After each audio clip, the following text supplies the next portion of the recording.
Hello KKR fans, আপনারা কি প্রস্তুত? কবে শুরু হচ্ছে কলকাতা নাইট রাইডার্সের প্র্যাকটিস ম্যাচ আর রাসেল নারিন কবে শহরে আসবেন? এই সব প্রশ্নই তো রয়েছে। তবে আজকের ভিডিওটা যদি আপনি শেষ পর্যন্ত দেখেন তাহলে এই সব সমস্ত প্রশ্নের উত্তর পেয়ে যাবেন। তাই কেকেআর ফ্যান হয়ে থাকলে অবশ্যই ভিডিওটিতে লাইক করে কমেন্টে আমি কেকেআর লিখে দিন। এতদিন ধরে আইপিএল নিয়ে সবাই অপেক্ষা করছিল, কিন্তু এবার কেকেআর এর প্র্যাকটিস ক্যাম্প কবে শুরু হবে সেটা নিয়ে সবাই খুব কৌতূহলী। কলকাতা নাইট রাইডার্সের খেলোয়াড় কখন আসবেন এবং তাদের চূড়ান্ত প্রস্তুতি কেমন হবে জানিয়ে দিই আপনাদের।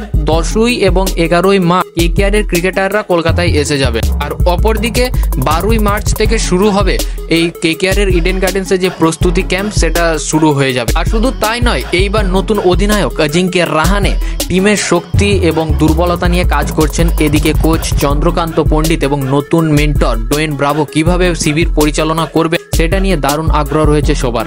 আর বিদেশি প্লেয়াররা 14 তারিখের মধ্যে সমস্ত ইডেন গার্ডেন্সে পা দিয়ে দেবে। শোনা যাচ্ছে কুইন্টন ডিকক 14 তারিখে কলকাতায় আসবেন, কিন্তু সবচেয়ে বড় সাসপেন্স তো অন্য কিছু। আন্দ্রে রাসেল এবং সুনীল নারায়ণ তারা আসবে কিন্তু 11ই মার্চ। ভাবুন তো, রাসেল এবং নারায়ণ যখন প্রথমবার ইডেনে পা রাখবেন তখন পুরো শহর কেমন উত্তাল হয়ে উঠবে। এই বিষয়ে মুহূর্তগুলোর জন্য অপেক্ষা তো সবাই করছে। বন্ধুরা, আপনার কি মনে হয় কেকেআর কি তাদের ট্রফি ধরে রাখতে পারবে? আপনার মতামত অবশ্যই কমেন্টে জানাবেন।